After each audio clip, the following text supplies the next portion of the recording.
All the units operating here in the Arctic region, they need to be very, very robust to cope with this harsh environment. It's just prevent any aid from the outside. You need to bring everything yourself. The Arctic region is the gateway to the North Atlantic. For NATO and its allies, maintaining a strong presence here is vital to protect trade, transport and communication links between North America and Europe. Historically, this has been an area of low tension, but that is changing. Climate change is causing the world's ice caps to melt at an alarming rate. As this ancient landscape forever changes, what does the future hold for security of the region known as the High North? I'll be joining the Danish armed forces in Greenland, at sea and in the air, to find out the challenges of patrolling this vast area.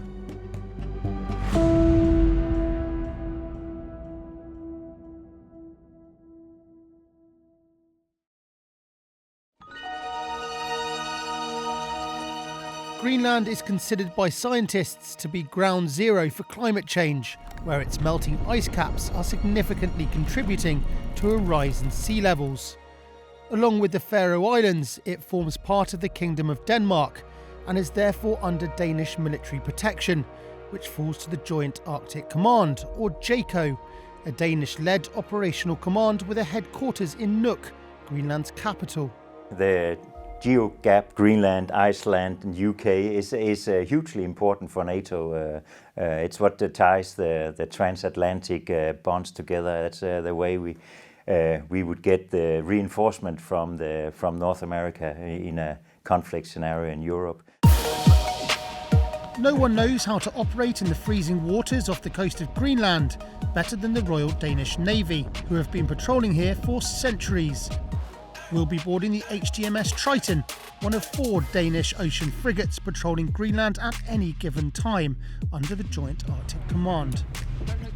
Right now we are coming alongside the HDMS Triton here, and they're going to winch us up onto the ship.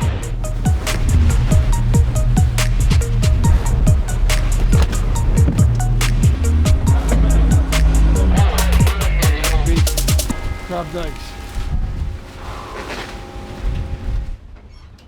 Safely onto the ship, I went up to the bridge to meet the commanding officer.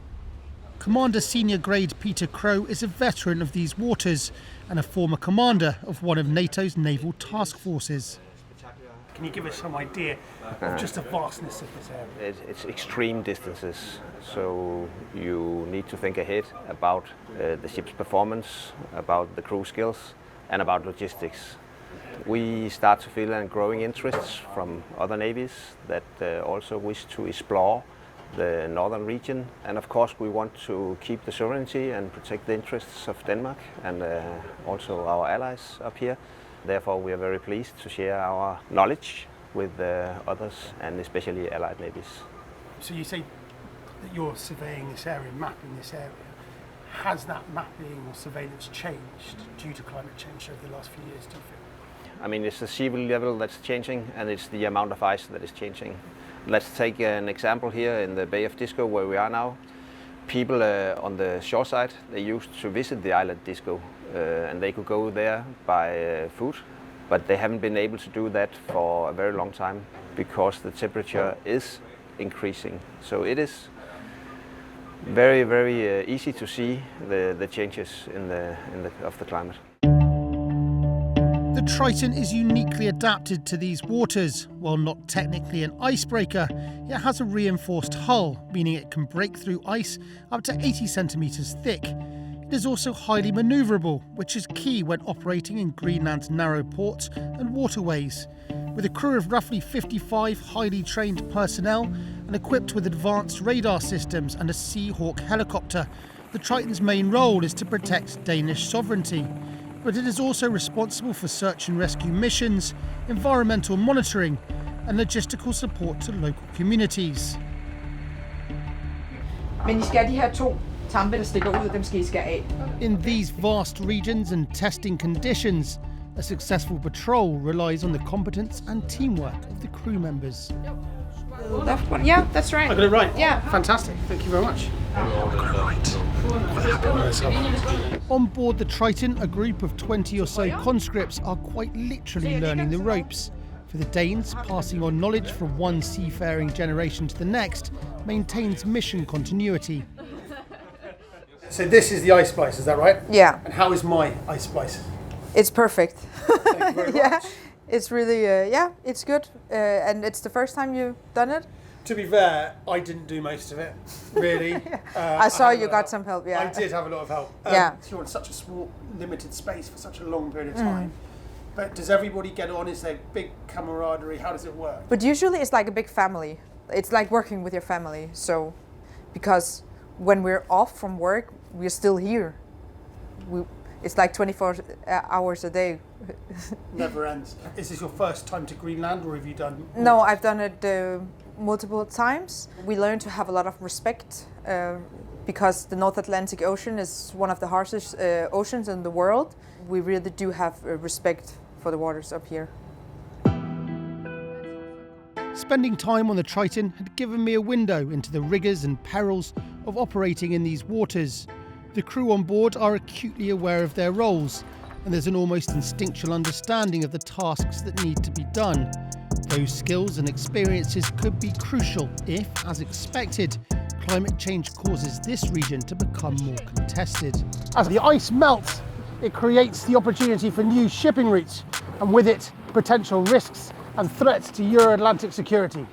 The availability of new Arctic routes, while presenting potential commercial opportunities, could also lead to competition between nations and jeopardise the security of the entire region. With Russia stating its intention to be a primary force in the Arctic region and China declaring itself as a near-Arctic power, Arctic security has become a priority for the NATO alliance and its allies. Our area of responsibility will be more used by the whole world. Trade, the ships, by research, by tourism. So there will be more people in our area, and that of course gives us a challenge, both in the surveillance part, but also in the search and rescue part. We need to be capable to handle that. So there will be challenges. Greenland is the world's largest island, 6 times the size of Germany. It has a coastline of 44,000 kilometres, longer than the distance around the world's equator. With a population of just 56,000, Greenland's communities are often thousands of kilometres apart. To patrol an area this big, both for surveillance and search and rescue missions, the Joint Arctic Command also deploys Challenger aircraft. The Challenger patrols the regions around Greenland and the Faroe Islands on a daily basis, and today I'll be joining them. But first, a flight briefing.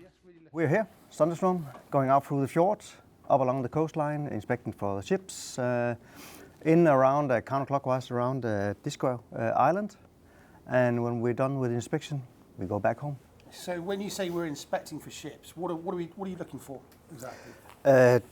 We have a general idea of what's out there today, and we're just going out and see if everything is like it should be. And the ships there, the fishing ships, see if they have the permissions to be there, and just making sure that they are what they are and where they are and do what they were supposed to do. Yeah. So essentially, you're creating a kind of maritime picture from Yeah. the sky.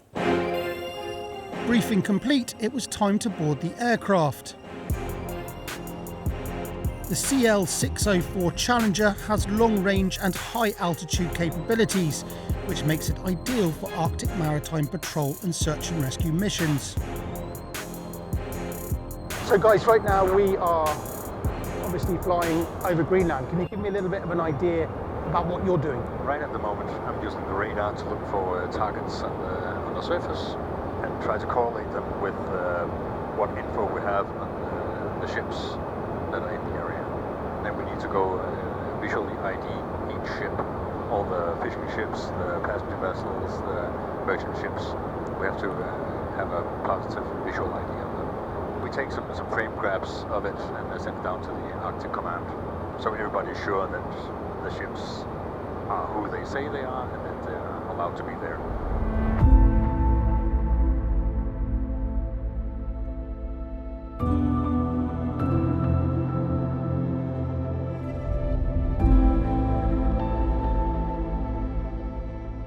as the ice caps melt, regions like this one could become more accessible to a larger number of ships. If that happens, then the role of aircrafts like this one and the surveillance that they do becomes ever more important.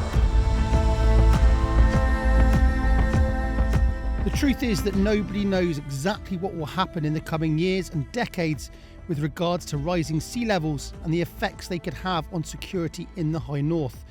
But what we do know is that Greenland's ice caps are diminishing and sea levels are rising year on year. In an age when global security is both unpredictable and volatile, it is vital NATO maintains a strong allied presence in a strategically important region.